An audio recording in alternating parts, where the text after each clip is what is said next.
ಈ ಒಂದು ಸಾರ್ವಜನಿಕ ಜನಸಂಪರ್ಕ ಸಭೆಯನ್ನ ಮಾನ್ಯ ಎಸ್ ಪಿ ಸಾಹೇಬರ ಒಂದು ನಿರ್ದೇಶನದ ಮೇರೆಗೆ ಜನರ ಕುಂದುಕೊರತೆಗಳನ್ನ ಜನರನ್ನು ಒಟ್ಟಾಗಿ ಸೇರಿಸಿ ಅವರ ಸಮಸ್ಯೆಗಳನ್ನು ಆಲಿಸಬೇಕು, ಅವರ ಸಮಸ್ಯೆಗಳಿಗೆ ಪರಿಹಾರವನ್ನು ನಮ್ಮ ಇಲಾಖೆ ವತಿಯಿಂದ ನೀಡಬೇಕು ಅನ್ನುವ ಉದ್ದೇಶವನ್ನು ಇಟ್ಕೊಂಡು ಇವತ್ತು ನಿಮ್ಮ ಮುಂದೆ ಪೊಲೀಸ್ ಇಲಾಖೆ ಬಂದಿದೆ. ತಮ್ಮ ಒಂದು ಕುಂದುಕೊರತೆಗಳ ಬಗ್ಗೆ ಸವಿಸ್ತಾರವಾಗಿ ತಾವು ಈ ಸಭೆಯಲ್ಲಿ ಮುಕ್ತವಾಗಿ ಚರ್ಚಿಸಬಹುದು. ನಮ್ಮ ಸಮಸ್ಯೆಗಳ ಬಗ್ಗೆ ಮನೆ ಎಷ್ಟು ಸರ್ ಮುಂದೆ ಹೇಳ್ಬೋದು. ನಮ್ಮ ಇಲಾಖೆ ವ್ಯಾಪ್ತಿಗೆ ಬರ್ತಕ್ಕಂತಹ ಸಮಸ್ಯೆಗಳನ್ನ ನಾವು ಬಗೆಹರಿಸಲಿಕ್ಕೆ ಪ್ರಯತ್ನ ಮಾಡ್ತೀವಿ ಮತ್ತು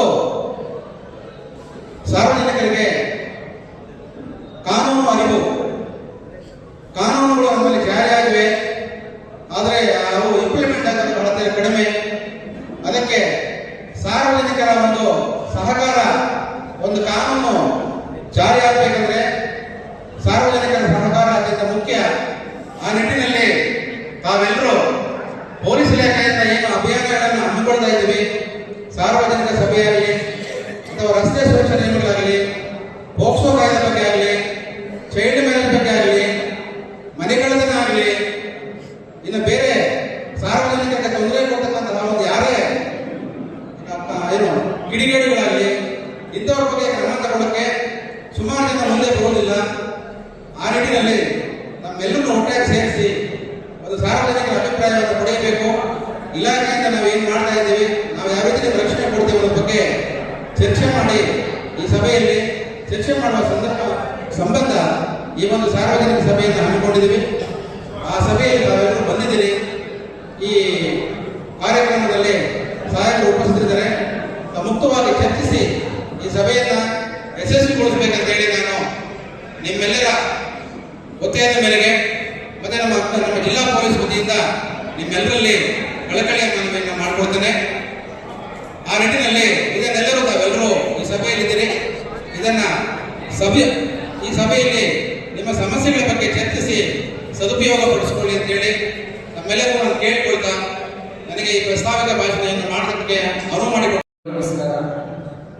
ವೇದಿಕೆಯ ಮೇಲೆ ಆಸೀನರಿರುವ ನಮ್ಮ ನೆಚ್ಚಿನ ಕೆಜಿಎಫ್ ಜಿಲ್ಲೆಯ ಪೊಲೀಸ್ ವರಿಷ್ಠಾಧಿಕಾರಿ ಸಾಹೇಬರು ಹಾಗೂ ಪೊಲೀಸ್ ಉಪಾಧೀಕ್ಷಕ ಸಾಹೇಬರವರೇ ಹಾಗೂ ನನ್ನ ಸಹೋದ್ಯೋಗಿ ಮಿತ್ರರೇ ಹಾಗೂ ಇಲ್ಲಿ ಆಸೀನರಾಗಿರುವ ಕೆಜಿಎಫ್ನ ನೆಚ್ಚಿನ ನಾಗರಿಕ ಬಂಧುಗಳೇ ಹಾಗೂ ಪತ್ರಿಕಾ ಮಾಧ್ಯಮದವರು, ಈ ದಿವಸ ಕೆಜಿಎಫ್ ಜಿಲ್ಲಾ ಪೊಲೀಸ್ ವತಿಯಿಂದ ಹೆಲ್ಮೆಟ್ ಜಾಗೃತಿ ಕಾರ್ಯಕ್ರಮ ಮತ್ತು ಜನಸಂಪರ್ಕ ಸಭೆ ಹಾಗೂ ಕಾನೂನು ಅರಿವು ಕಾರ್ಯಕ್ರಮವನ್ನು ಹಮ್ಮಿಕೊಂಡಿದ್ದು, ಈ ಕಾರ್ಯಕ್ರಮಕ್ಕೆ ನಮ್ಮ ನೆಚ್ಚಿನ ಎಸ್ ಪಿ ಸಾಹೇಬರು ಆಗಮಿಸಿ ಅಧ್ಯಕ್ಷತೆಯನ್ನು ವಹಿಸಿದ್ದಾರೆ. ಅದರ ಭಾಗವಾಗಿ NDPS ಕೇಸ್ ಬಗ್ಗೆ, ಡ್ರಗ್ಸ್ ಬಗ್ಗೆ ಹೇಳಲು ನನಗೆ ತಿಳಿಸುತ್ತಾರೆ. ಮಾದಕ ವಸ್ತು, ಯಾವುದೇ ಒಂದು ವಸ್ತುವನ್ನು ಸೇವಿಸಿದರೆ, ಯಾವುದೇ ಒಂದು ವಸ್ತುವಿನಲ್ಲಿ ಮದ್ಯದ ಅಂಶ ಇದ್ದರೆ ಹೇಳ್ತೀನಿ. ಮಾದಕ ವಸ್ತು ಅಂದರೆ ಈಗ ನಾವೆಲ್ಲ ಕಾಮನ್ನಾಗಿ ಸರ್ ಕೆಜಿಎಫಲ್ಲಿ ಗಾಂಜಾ ಜಾಸ್ತಿ ಆಗಿದೆ, ಗಾಂಜಾ ಇಲ್ಲಿ ಚಿಕ್ಕ ಮಕ್ಕಳೆಲ್ಲ ಸೇರ್ತಾರೆ ಅಂತೇಳಿ. ಅದೇ ರೀತಿಯಾಗಿ ಗಾಂಜಾವನ್ನು ಡೈರೆಕ್ಟಾಗಿ ಯೂಸ್ ಮಾಡ್ತಾರೆ, ಅಂದರೆ ಪುಡಿ ಮಾಡಿ ಸಿಗರೇಟ್ ಹಾಕ್ಕೊಂಡು ಅದರ ಸೇದೋದ್ರ ಮುಖಾಂತರ ಯೂಸ್ ಮಾಡ್ತಿರ್ಬೋದು. ಅದೇ ರೀತಿ ಮಾದಕ ದ್ರವ್ಯ ಅಥವಾ ವಸ್ತುಗಳು ಕೋಕೆ, ಅಫೀಮ್ ಮತ್ತು ಹೆರಾಯಿನ್ ಒಂದು ಗ್ರಾಮ್, ಮತ್ತೆ ಇದು NDPS ನಿದ್ರಾಜನಕ ಔಷಧಿಗಳು ಮತ್ತು ಉದ್ರೇಕಕಾರಿ ವಸ್ತುಗಳು, ಇದು ಸೆಕ್ಷನ್ 24 ಅಡಿ ಅಫೆನ್ಸ್ ಆಗುತ್ತೆ ಇದನ್ನು ಸೇವಿಸಿದ್ರೆ.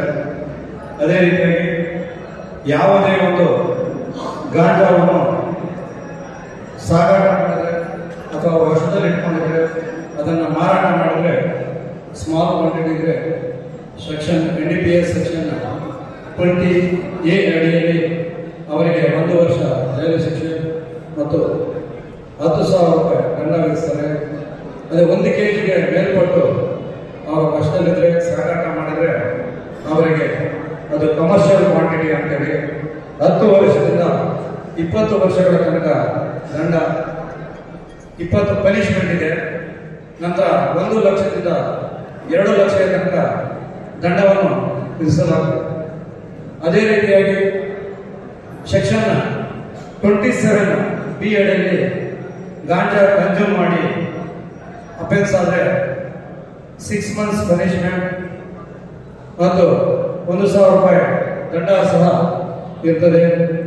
ಮತ್ತು ಇಂಥವರಿಗೆ ಸೆಕ್ಷನ್ 27 ಅಡಿಯಲ್ಲಿ ಯಾರೇ ಗಾಂಜಾ ಸಾಗಾಟ ಮಾಡುವ, ಅಕ್ರಮ ವ್ಯಾಪಾರ, ಹಣಕಾಸು ಮತ್ತು ಅಪರಾಧಿಗಳಿಗೆ ಆಶ್ರಯ ನೀಡಿದರೆ 27A ಅಡಿಯಲ್ಲಿ ಅವರಿಗೆ 10 ವರ್ಷಗಳ ಕಾರಾಗೃಹ ಶಿಕ್ಷೆ ಮತ್ತು 1 ಲಕ್ಷ ರೂಪಾಯಿಗಳವರೆಗೂ ದಂಡವನ್ನು ಸಹ ವಿಧಿಸಬಹುದು.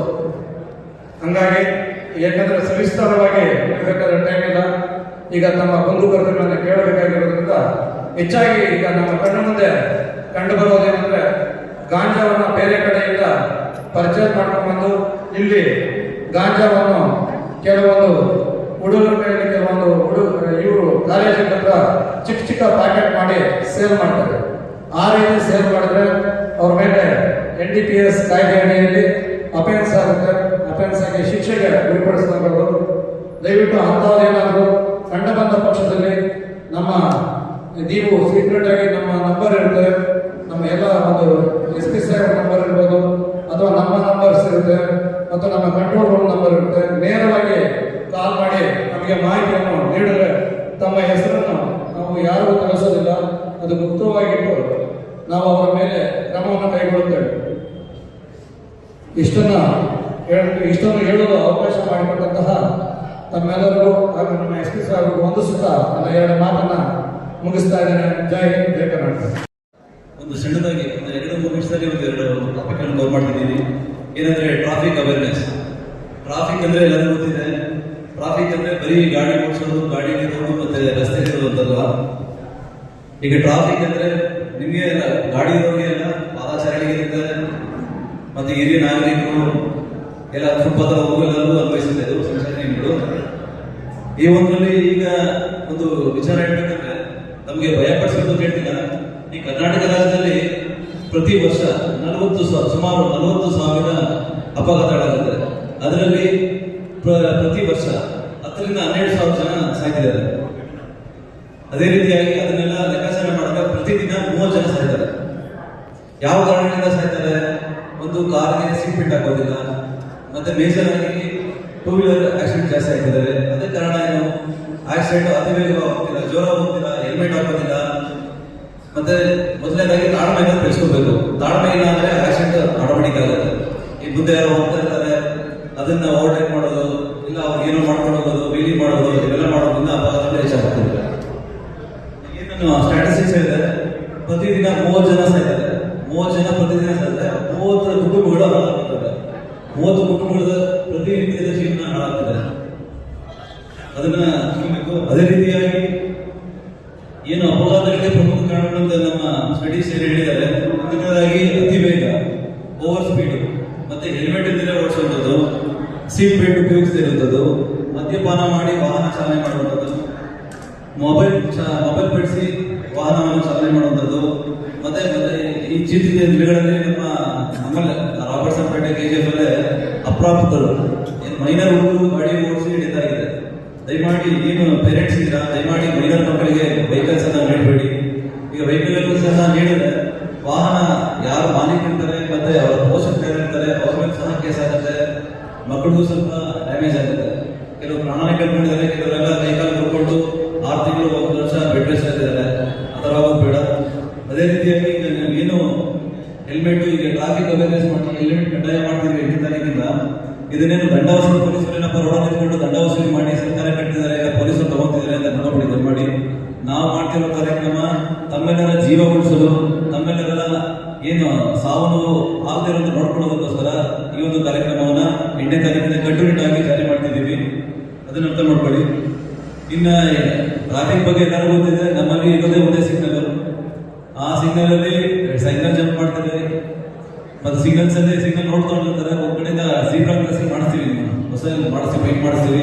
ದಯಮಾಡಿ ಈ ಸಿಗ್ನಲ್ ಸ್ಟಾಪ್ ಕೊಡುತ್ತೆ, ಸಿಗ್ನಲ್ ರೆಡ್ ಸಿಗ್ನಲ್ ಸ್ಟಾಪ್ ಮಾಡ್ಬೇಕಾಗುತ್ತೆ. ಈ ಜೀಬ್ರಾ ಕ್ರಾಸಿಂಗ್ ಅಲ್ಲಿ ಪಾದಚಾರಿಗಳು ಯಾರು ಜೀಬ್ರಾ ಕ್ರಾಸಿಂಗ್ ಮಾಡ್ತಾರೆ ಅವ್ರು ಹೋಗೋದನ್ನ ತಡಿಬೇಕು. ಕೆಲವರು ವಯಸ್ಸಾಗಿರೋರು ಇರ್ತಾರೆ, ಅಂತವರು ಸಿಗ್ನಲ್ ಓಪನ್ ಆಗಿದ್ರು ನಡ್ಕೊಂಡಿದ್ದಾರೆ ಬರ್ತಾರೆ. ತಾವು ಸಂಯಮದಿಂದ ಆರಾಮಾಗಿ ಅವ್ರು ಸ್ವಲ್ಪ ಹೋದ್ಮೇಲೆ ಹೋಗ್ಬೇಕಾಗುತ್ತೆ. ಎಲ್ಲರೂ ಒಂದೇ ರೀತಿ ಇರೋದಿಲ್ಲ, ಕೆಲವರು ಆರೋಗ್ಯ ಸಮಸ್ಯೆ ಇರುತ್ತೆ, ಕೆಲವರು ನಡೆಯೋಕ್ಕಾಗೋದಿಲ್ಲ. ಈ ತರ ಎಲ್ಲ ಇರೋದ್ರಿಂದ ತಮ್ಮ ಯಾರು ವಾಹನ ಚಾಲನೆ ಮಾಡ್ತಾರೆ, ಕಾರ್ ಆಗಲಿ, ಬೈಕ್ ಆಗಲಿ, ಲಾರಿ ಆಗಲಿ, ಯಾವುದೇ ವಾಹನ ಆಗಲಿ, ತಾಳ್ಮೆ ಅನ್ನೋದು ಬಹುಮುಖ್ಯ. ತಾಳ್ಮೆಯಿಂದ ವರ್ತನೆ ಮಾಡಬೇಕು. ರಸ್ತೆಯಲ್ಲಿ ಈಗ ಏನ್ ಹೇಳಿದ್ರೆ ಸ್ಟಾಟಿಸ್ಟಿಕ್ಸ್ 40,000 ಆಕ್ಸಿಡೆಂಟ್ಸ್ ಆಗುತ್ತೆ ಪ್ರತಿ ವರ್ಷ. ಅದರಲ್ಲಿ 10,000 to 12,000 ಜನ ಸಾಯ್ತಾ ಇದ್ದಾರೆ. ಪ್ರತಿದಿನ 30 ಜನ ಸಾಯ್ತಾರೆ ನಮ್ಮ ರಾಜ್ಯದಲ್ಲಿ. 30 ಡಿಸ್ಟ್ರಿಕ್ಟ್ ಅಲ್ಲಿ ಪ್ರತಿ ಡಿಸ್ಟ್ರಿಕ್ಟ್ ಅಲ್ಲೂ ಅವರೇ ತಗೊಂಡ್ರೆ ಒಂದು ಡೆತ್ ಆಗುತ್ತೆ. ಒಂದು ಡೆತ್ ಆದ್ರೂ ಪ್ರತಿ ಕುಟುಂಬ ಒಂದು ಕುಟುಂಬ ಹಾಳಾಗ್ತಿದೆ. ಒಂದು ಕುಟುಂಬ ಹಾಳಾದ್ರೆ ಅವ್ರ ಜೀವನ ಪರ್ಯಂತ ಅನುಭವಿಸಬೇಕಾಗುತ್ತೆ. ದಯಮಾಡಿ ಇದನ್ನ ಅರ್ಥ ಮಾಡ್ಕೊಂಡು ಏನ್ ಟ್ರಾಫಿಕ್ ಅವೇರ್ನೆಸ್ ಈಗ ಇಟ್ಟರಿಂದ ಹೆಲ್ಮೆಟ್ ಧರಿಸೋದ್ರಿಂದ 70% ಆಕ್ಸಿಡೆಂಟ್ಸ್ ಕಡಿಮೆ ಆಗುತ್ತೆ, 70% ಸಾವು ಕಡಿಮೆ ಆಗುತ್ತೆ. ದಯಮಾಡಿ ಈಗ ಇನ್ನೂ ಹೆಲ್ಮೆಟ್ ಜಾಗೃತಿ ಮಾಡ್ತಿದೀವಿ, ಹೆಲ್ಮೆಟ್ ಉಚಿತವಾಗಿ ಕೊಡ್ತಿದ್ದೀವಿ. ಅದೇ ರೀತಿ ಮುಂದಿನ ದಿನಗಳಲ್ಲಿ ಬೇರೆ ಬೇರೆ ಪ್ರಾಣಿಗಳಲ್ಲಿ ಇದೇ ಕಾರ್ಯಕ್ರಮ ಹಮ್ಮಿಕೊಳ್ತಾರೆ. ದಯಮಾಡಿ ಎಲ್ಲರೂ ಹೆಲ್ಮೆಟ್ ಅನ್ನ ಖರೀದಿ ಮಾಡಿ, ಮತ್ತೆ IS ಇರುವಂತಹ ಹೆಲ್ಮೆಟ್ ಅನ್ನ ಖರೀದಿ ಮಾಡಿ. ಅದನ್ನ ತಾವು ಶಾಲೆ ಬಿಡಕ್ಕೆ ಹೋಗ್ತೀರಾ ಆಗ್ಲೂ ಹಾಕೊಳ್ಳಿ. ಗಾಡಿ ಸ್ಟಾರ್ಟ್ ಮಾಡ್ಬೇಕು ಅಂದ್ರೆ ಹೆಲ್ಮೆಟ್ ಇರ್ಬೇಕು, ಅದನ್ನ ಅರ್ಥ ಮಾಡ್ಕೊಳ್ಳಿ. ಇಲ್ಲ ಸರ್ ಪಕ್ಕದಲ್ಲಿ ಒಂದು ಅಂಗಡಿ ಇದೆ, ಬೆಂಕಿಪಟ್ಟ ಬರಬಹುದು, ಗೊತ್ತಿದ್ದ ಬರಬಹುದು, ಈಗೆಲ್ಲ ಹೆಚ್ಚು ಹೇಳೋದಿಲ್ಲ. ದಯಮಾಡಿ ಪ್ರತಿಯೊಬ್ಬರು ಹೆಲ್ಮೆಟ್ ಧರಿಸಿ. ಮತ್ತೆ ಅದೇ ರೀತಿಯಾಗಿ ಇನ್ನು ಆಟೋ ಚಾಲಕರಿದ್ದಾರೆ. ಆಟೋ ಚಾಲಕರು ನಮ್ಮಲ್ಲಿ ಸುಮಾರು 2,500 ಆಟೋಗಳಿದ್ದಾರೆ. ಆ ಆಟೋಗಳಿಗೆ ಬೆಂಗಳೂರಲ್ಲಿ ತಗೊಂಡ್ಬರ್ತಾರೆ. ಮ್ಯಾಕ್ಸಿಮಮ್ ಹೊಸ ಆಟೋಗಳು KGF ಯಾರು ಓಡಿಸೋದಿಲ್ಲ. ನಾನು ನೋಡ್ತೇನೆ, ಕೆಲವರು ಇದ್ದಾರೆ, ಕೆಲವರು ಬಿಟ್ಟು ಮಿನಿಮಮ್ 2,500 ಆಟೋಗಳಲ್ಲಿ 300 ಇದ್ರೆ ಹೊಸ ಇರ್ಬೋದು. ಇನ್ನು ಮಿಕ್ಕಿದ್ದೆಲ್ಲ ಸೆಕೆಂಡ್ ಹ್ಯಾಂಡ್, ಥರ್ಡ್ ಹ್ಯಾಂಡ್ ಬೆಂಗಳೂರಿಗೆ ತಗೋತಾರೆ. ಅಲ್ಲಿ ಯಾವ್ದು ಸ್ಕ್ರ್ಯಾಪ್ ಆಗುತ್ತೆ 2 ಸ್ಟ್ರೋಕ್ ಇಂಜಿನ್ಸ್ ಅದನ್ನ ತಗೊಂಡ್ಬಂದು ಇರ್ತಾರೆ. ಅದಕ್ಕೆ FC ಇರೋದಿಲ್ಲ, ಇನ್ಶೂರೆನ್ಸ್ ಇರೋದಿಲ್ಲ, RC ಇರೋದಿಲ್ಲ ಕೆಲವಕ್ಕೆ. ಮತ್ತೆ ಕಂಪಲ್ಸರಿ ಡ್ರೈವಿಂಗ್ ಲೈಸೆನ್ಸ್ ಮಾಡ್ಕೊಬೇಕು. ದಯಮಾಡಿ ಎಲ್ಲ ಆಟೋ ಚಾಲಕರು ನಮ್ಮ ಆಟೋ ಯೂನಿಯನ್ಸ್ ಬಂದಿದ್ದಾರೆ, ರಾಜ್ಕುಮಾರ್ ಬೇರೆ ಬೇರೆ ಬಂದಿದ್ದಾರೆ. ಅವ್ರಿಗೆಲ್ಲ ಈ ಸುಮಾರು ಸತಿ ಮೀಟಿಂಗ್ ಮಾಡಿ ಹೇಳಿದ್ದೀವಿ. ಸರ್ 1 ತಿಂಗಳ ಟೈಮ್ 2 ತಿಂಗಳ ಟೈಮ್ ಅಂತ ಹೇಳ್ತಾರೆ. ಮತ್ತೆ ಅದೇ ರೀತಿ ನಡ್ಕೊಂಡು ಹೋಗ್ತಿದೆ. ಇನ್ನು ಮುಂದಿನ ದಿನಗಳಲ್ಲಿ ಆ ಥರ ಆಗೋದಿಲ್ಲ. ದಯಮಾಡಿ ಯಾರು ಏನು ಆಟೋ ಚಾಲನೆ ಮಾಡಿಕೊಂಡು ತಮ್ಮ ಜೀವನವನ್ನ ರೂಪಿಸ್ಕೊಂಡಿದ್ದೀರಾ, ದಯಮಾಡಿ ಎಲ್ಲ ರೀತಿ ಏನು ಸರ್ಕಾರದ ನಿಬಂಧನೆಗಳಿಗೆ ಹೊರತುಪಡಿಸಿ ಬೇರೆ ರೀತಿಯಲ್ಲಿ ಯಾವ್ದಾದ್ರು ಕಾರ್ಯಕ್ರಮ ಮಾಡಲಿಕ್ಕೆ ಅಂದ್ರೆ ದಂಡ ವಿಧಿಸಲಾಗಿದೆ. ದಯಮಾಡಿ ಎಲ್ಲ ಅದ್ರ ಬಗ್ಗೆ ನಾನು 5 ಮಿನಿಟ್ಸ್ ನನಗೆ ನಿಮಗೆ ಯಾವ್ಯಾವ ಫ್ರಾಡ್ ಆಗ್ತದೆ ಈ ಭಾಗದಲ್ಲಿ ಅಂತೇಳಿ ನಾನು ಹೇಳ್ತೇನೆ. ಇತ್ತೀಚಿನ ದಿನಗಳಲ್ಲಿ OTP ಫ್ರಾಡ್ ಜಾಸ್ತಿ ಆಗ್ತಾ ಇದೆ. OTP ಫ್ರಾಡ್ ಅಂದ್ರೆ ನಿಮಗೆ ಮೊಬೈಲ್ಗೆ ಒಂದು ಫೋನ್ ಮಾಡ್ತಾರೆ, ನಾನು ಬ್ಯಾಂಕ್ ಮ್ಯಾನೇಜರ್ ಇದ್ದೀನಿ, ಬ್ಯಾಂಕ್ ಸ್ಟಾಫ್ ಇದ್ದೀನಿ, ನಿಮ್ದು KYC ಅಪ್ಡೇಟ್ ಮಾಡಬೇಕು, ಮತ್ತೆ ನಿಮ್ದು ATM ಲಾಕ್ ಆಗಿದೆ ಕಳಿಸಿ ಅಂತೇಳಿ ನಿಮಗೆ ಒಂದು ಮೆಸೇಜ್ ಮಾಡಿ ನಿಮ್ಮ OTP ತಗೊಂಡು ನಿಮಗೆ ಗೊತ್ತಿದ್ದಂಗೆ ನಿಮ್ಮಿಂದ ಹಣವನ್ನು ಅಕೌಂಟಿಂದ ಫ್ರಾಡ್ ಮಾಡ್ತಾ ಇದ್ದಾರೆ ಇದು. ಆಮೇಲೆ ಜಾಬ್ ಫ್ರಾಡ್ ಜಾಸ್ತಿ ಆಗ್ತದೆ ಈ ಭಾಗದಲ್ಲಿ, KGF ಭಾಗದಲ್ಲಿ. ಬಂಗಾರಪೇಟೆಗಿಂತಲೂ ಇಲ್ಲಿ KGF ನಲ್ಲಿ ಜಾಬ್ ಫ್ರಾಡ್. ನಿಮಗೆ ಕೂತಲ್ಲೇ ಕೆಲಸ ಕೊಡ್ತೀವಿ, 40,000, 50,000, ಲಕ್ಷ ಮಾರಿನಲ್ಲಿ ನಿಮಗೆ ದುಡ್ಡು ಕೊಡ್ತೀವಿ, ಸಂಬಳ ಕೊಡ್ತೀವಿ ಅಂತ ಹೇಳಿ ನಿಮ್ಮನ್ನು ನಂಬಿಸಿ ನಿಮ್ಮ ಎಲ್ಲ ದಾಖಲಾತಿಗಳನ್ನ ಫೋಟೋ ಸಮೇತ ನಿಮ್ಮ ಏನೇನು ದಾಖಲಾತಿಗಳಿದ್ದಾವೆ ಅದನ್ನು ತಗೊಂಡು ನಿಮಗೆ ಫ್ರಾಡ್ ಮಾಡ್ತಾರೆ. ಇದರಿಂದ ಯಾರು ಕೂಡ ಇಂಥ ಜಾಬ್ ಫ್ರಾಡ್ ವಂಚಿತರಾಗಬೇಡಿ. ಕೂತಲ್ಲೇ ಯಾರು ಕೂಡ ಸಂಬಳ ಕೊಡೋದಕ್ಕೆ ಸಾಧ್ಯವಿಲ್ಲ. ಅದರಿಂದ ಇದ್ರ ಬಗ್ಗೆ ಎಚ್ಚರಿಕೆಯಿಂದ ಇರಬೇಕು. ಹಾಗೆ ಇನ್ವೆಸ್ಟ್ಮೆಂಟ್ ಫ್ರಾಡ್ ಜಾಸ್ತಿ ಆಗ್ತದೆ. ನೀವು 1,000 ರೂಪಾಯಿ ಇನ್ವೆಸ್ಟ್ ಮಾಡಿದ್ರೆ 1,300 ರೂಪಾಯಿ, 10,000 ಮಾಡಿದ್ರೆ 13,000 ರೂಪಾಯಿ ದುಡಿಬೋದು ಅಂತೇಳಿ ನಿಮ್ಗೊಂದು ಕ್ಲಾಸಸ್ ಕೊಡ್ತಾರೆ. ಹೇಗೆಂದ್ರೆ ಫಸ್ಟ್ ಒಂದು 1,000 ರೂಪಾಯಿ ಹಾಕ್ತೀವಿ, 1,000 ರೂಪಾಯಿ ಹಾಕಿದ ತಕ್ಷಣಕ್ಕೆ ನಿಮ್ಮ ಅಕೌಂಟಿಗೆ 1,300 ಬರ್ತದೆ. ನಮಗೆ 300 ರೂಪಾಯಿ ಲಾಭ ಬಂತು ಅಂತೇಳಿ ಮತ್ತೆ ನೀವು ನಿಮ್ಮನ್ನ ನಂಬಿಸಿ ಮತ್ತೆ 10,000 ರೂಪಾಯಿ ಹಾಕ್ತಾರೆ. 10,000 ರೂಪಾಯಿ ಹಾಕಿದ್ಮೇಲೆ ಮತ್ತೆ ನಿಮ್ಗೆ 15,000 ರೂಪಾಯಿ ಬರುತ್ತೆ. ಆಮೇಲೆ ಏನಾಗುತ್ತೆ, ನಿಮ್ಗೆ ಆಸೆ ಜಾಸ್ತಿ ಆಗುತ್ತೆ. ಸಾರ್ವಜನಿಕರಿಗೆ ಆಟೋಮೆಟಿಕಲಿ ಆಸೆ ಹುಟ್ಟುಬಿಡುತ್ತೆ. ನನಗೆ ಕೂತ ಜಾಗದಲ್ಲಿ 3,000 ರೂಪಾಯಿ ಲಾಭ ಬಂದ್ಬಿಡುತ್ತೆ ಅಂತ ಹೇಳಿ ಆಮೇಲೆ 1,00,000 ರೂಪಾಯಿ ಹಾಕ್ತೀವಿ. ಆಕ್ಚುಲಿ ದಯವಿಟ್ಟು ಸೈಲೆಂಟ್ ಆಗಿರಿ ಪ್ಲೀಸ್. 13,000 ರೂಪಾಯಿ ಎಷ್ಟಾಗ ಹಾಕ್ಬೇಕಾದ್ರೆ 1 ಲಕ್ಷಕ್ಕೆ ಅಂದ್ರೆ 30,000 ರೂಪಾಯಿ ಲಾಭ ಕೊಡ್ಬೇಕಾಗಿದೆ. ಅವಾಗ ಅವನು ಕಟ್ ಮಾಡ್ತಾನೆ. ನಿಮಗೆ ಯಾವುದೇ ಕಾರಣಕ್ಕೂ ಕೂಡ ನಿಮಗೆ ಲಾಭಾಂಶವನ್ನು ಕೊಡೋದಿಲ್ಲ. ನಿಮಗೆ ಒಂದು ಕಂಪ್ಯೂಟರ್ ನಿಮ್ಮ ಮೊಬೈಲ್ ಅಲ್ಲಿ ತೋರಿಸ್ತಾ ಇರ್ತಾರೆ, ನಿಮ್ಗೆ 1 ಲಕ್ಷ ರೂಪಾಯಿ ಕಟ್ಟಿದ್ದೀರಿ, ನಿಮಗೆ 1,30,000 ರೂಪಾಯಿ ನಾವು ಹಾಕ್ಬೇಕು ಅಂತೇಳಿ ಸುಮ್ಮನೆ ಶೋ ಮಾಡ್ತಾರೆ. ಯಾವುದೇ ಕಾರಣಕ್ಕೂ ನಿಮಗೆ ಅದನ್ನ ಕ್ವಿಟ್ ಮಾಡ್ಲಿಕ್ಕಾಗಲ್ಲ. ನೀವು 1 ಲಕ್ಷ ರೂಪಾಯಿ ಹಾಕ್ಬಿಟ್ಟಿರ್ತೀರಿ, ಮಧ್ಯದಲ್ಲಿ ಸಿಗಾಕೊಂಡ್ಬಿಟ್ಟಿರ್ತೀರಿ. ಹೀಗೆ ಆಸೆಗೆ ಬಿದ್ದು ಕೋಟ್ಯಾಂತರ ರೂಪಾಯಿ ಹಣವನ್ನ ಕಳ್ಕೊಂತೀವಿ. ಅದರಿಂದ ಯಾರು ಕೂಡ ಇಂಥ ಇನ್ವೆಸ್ಟ್ಮೆಂಟ್ ಫ್ರಾಡ್ ಅಂತೇಳಿ ಯಾರು ಅಪರಿಚಿತರು ನಿಮಗೆ ಫೋನ್ ಕರೆ ಮಾಡಿದ್ರೆ ಯಾರನ್ನೂ ಕೂಡ ನಂಬಬೇಡಿ. ಇದೆಲ್ಲ ಫ್ರಾಡ್. ಇದಾದ್ಮೇಲೆ ನಿಮಗೆ ಗಿಫ್ಟ್ ಬಂದಿದೆ ಮತ್ತೆ ನಿಮಗೆ ಪ್ರೈಸ್ ಬಂದಿದೆ ಅಂತೇಳಿ ನಂಬಿಸಿ ನಿಮಗೆ ಇಷ್ಟು GST ಮತ್ತೆ ಇನ್ಕಮ್ ಟ್ಯಾಕ್ಸ್ ಅಂತೇಳಿ ಇಷ್ಟು ಹಣ ಕಟ್ಟಿದ್ರೆ ಈ ಪ್ರೈಸ್ ಅನ್ನ ನಿಮಗೆ ಮನೆ ಬಾಗಿಲಿಗೆ ಕಳಿಸ್ತೀವಿ ಅಂತೇಳಿ ಮೋಸ ಮಾಡ್ತಾರೆ. ಇದು ಕೂಡ ಫ್ರಾಡ್ ಇದೆ. ಯಾರು ಕೂಡ ಇದನ್ನ ನಂಬಬೇಡಿ. ಇದನ್ನ ಏನನ್ನ ನಂಬಿ ನೀವು ಹಣವನ್ನು ಹಾಕಿದ್ರೆ ಹಣವನ್ನ ಖಂಡಿತವಾಗ್ಲೂ ಕಳ್ಕೊಂತೀರಿ. ಇತ್ತೀಚಿನ ದಿನಗಳಲ್ಲಿ ಟ್ರೆಂಡ್ ಇರೋದು ಅಂತಂದ್ರೆ ಡಿಜಿಟಲ್ ಅರೆಸ್ಟ್. ಈ ಡಿಜಿಟಲ್ ಅರೆಸ್ಟ್ ಅನ್ನ ಹೊರಡು ನಮ್ಮ ನಮ್ಮ ಸಂವಿಧಾನದಲ್ಲೂ ಇಲ್ಲ, ನಮ್ಮ ಲಾನಲ್ಲೂ ಇಲ್ಲ. ಡಿಜಿಟಲ್ ಅರೆಸ್ಟ್ ನೀವು ಅಲ್ಲೇ ಕೂತ್ಕೊಂಡು ನಿಮ್ಮನ್ನ ಎದುರಿಸ್ತಾರೆ, ನಿಮ್ಮ ಮೈಂಡ್ ಅನ್ನ ಬ್ಲಾಕ್ ಮಾಡ್ತಾರೆ. ಹೇಗಪ್ಪ ಅಂತಂದ್ರೆ ನಾನು CBI ಆಫೀಸರ್ ಮತ್ತೆ ನಾನು ಪೊಲೀಸ್ ಆಫೀಸರ್, ನಾನು IPS, ನಾನು ಇನ್ಕಮ್ ಟ್ಯಾಕ್ಸ್ ಡಿಪಾರ್ಟ್ಮೆಂಟ್ ಇಂದ IB ಇಂದ ನಾನು ಕಾಲ್ ಮಾಡ್ತಾ ಇದ್ದೀನಿ ಅಂತೇಳಿ ನಿಮಗೆ ಎದುರಿಸ್ತಾರೆ. ದಯವಿಟ್ಟು ಇದು ಯಾವುದು ಕೂಡ ಡಿಜಿಟಲ್ ಅರೆಸ್ಟ್ ಅಂತ ಹೇಳಿ ಒಂದು ವರ್ಡ್ ಬಂದಿದೆ ಅಂತಂದ್ರೆ ಇದನ್ನ ಫ್ರಾಡ್ ಅಂತ ತಿಳ್ಕೊಬೇಡಿ. ನಿಮಗೆ ಮೋಸ ಮಾಡ್ತಾ ಇದ್ದಾರೆ ಅಂತ ಹೇಳಿ ನೀವು ತಿಳ್ಕೊಂಡ್ಬಿಡ್ಬೇಕು. ಯಾವುದೇ ಕಾರಣಕ್ಕೂ ಯಾವುದೇ ಲಾನಲ್ಲಿ ಯಾವುದೇ ಕಾನೂನಲ್ಲಿ ಡಿಜಿಟಲ್ ಅರೆಸ್ಟ್ ಅಂತೇಳಿ ಇಲ್ಲ. ನಿಮಗೆ ಒಂದು ವಿಡಿಯೋ ಕಾಲ್ ಮಾಡ್ತಾರೆ, ವಿಡಿಯೋ ಕಾಲ್ ಮಾಡಿದ್ರೆ ನಿಮ್ಮ ಕಣ್ಣು ಮುಂದೆ ನಿಮಗೆ ಜಡ್ಜ್ ಬರ್ತಾರೆ, CBI ಆಫೀಸರ್ ಬರ್ತಾರೆ, ಇನ್ನೊಬ್ಬ IB ಆಫೀಸರ್ ಬರ್ತದೆ, IPS ಆಫೀಸರ್ ನಿಮಗೆ ಸ್ಕೋಪ್ ಮಾಡ್ತಾರೆ. ಅವರು ಇವರು ಏನಾಗಿದೆ ಅಂತೇಳಿ ನೀವು ಏನಾದ್ರೂ ನಂಬಿ ನೀವು ಮೋಸ ಹೋಗಿ ದುಡ್ಡನ್ನ ಹಾಕಿದ್ರೆ ಖಂಡಿತವಾಗ್ಲೂ ನೀವು ದುಡ್ಡನ್ನ ಕಳ್ಕೊಂತೀರಿ, ಲಕ್ಕಾಯಿಸ್ತಾರೆ. ಇದ್ರ ಬಗ್ಗೆ ಎಚ್ಚರಿಕೆಯಿಂದ ಇರಬೇಕು. ಇಂಥ ಯಾವುದೇ ಸೈಬರ್ ಫ್ರಾಡ್ ಆದ್ರೆ ನಿಮಗೆ ಒಂದು ಹೆಲ್ಪ್ಲೈನ್ ಇದೆ. ಪ್ರತಿಯೊಂದಕ್ಕೂ ಪೊಲೀಸ್ಗೆ 5 ನಿಮಗೆ 112 100 101 ಏನು ಹೆಲ್ಪ್ಲೈನ್ ಇದೆ, ಇದೇ ತರ ಒಂದು ಹೆಲ್ಪ್ಲೈನ್ ಇದೆ 1930. ಯಾವುದೇ ನಿಮಗೆ ಸೈಬರ್ ಕ್ರೈಮ್ ಅಲ್ಲಿ ನಿಮಗೆ ಫ್ರಾಡ್ ಆಗಿದೆ ಅಂತ ತಕ್ಷಣಕ್ಕೆ ನಿಮಗೆ ಯಾವುದೋ ಒಂದು ಕಾಲ್ ಬಂದಿದೆ, ತಕ್ಷಣಕ್ಕೆ ನೀವು ಹಣವನ್ನ ಕಳ್ಕೊಂಡಿದ್ದೀರಾ ಅಂತ ತಕ್ಷಣಕ್ಕೆ 1930 ನೀವು ಕಂಪ್ಲೇಂಟ್ ಅನ್ನ ಲಾಡ್ ಮಾಡಬೇಕು. ನಿಮ್ಮ ಲಾಡ್ ಮಾಡಿದ್ರೆ ಇದು ಗೋಲ್ಡನ್ ಅವರ್ಸ್ ಅಂತ ಇರುತ್ತೆ. ನಿಮ್ಮ ಕಳ್ಕೊಂಡಿರೋ ಹಣ ಹಂಗೆ ಬ್ಲಾಕ್ ಆಗುತ್ತೆ, ಅಲ್ಲೇ ಹೋಲ್ಡ್ ಆಗುತ್ತೆ.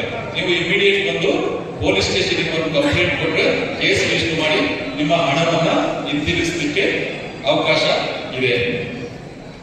ಈಗ ಮೊಬೈಲ್ ತುಂಬಾ ಜನ ಕಳ್ಕೊಂತ ಇದೀವಿ. ನಾವು ಕೂಡ ಒಂದು 350ರಿಂದ 400 ಮೊಬೈಲ್ಸ್ ಅನ್ನ ಹುಡುಕಿಕೊಟ್ಟಿದ್ದೀವಿ.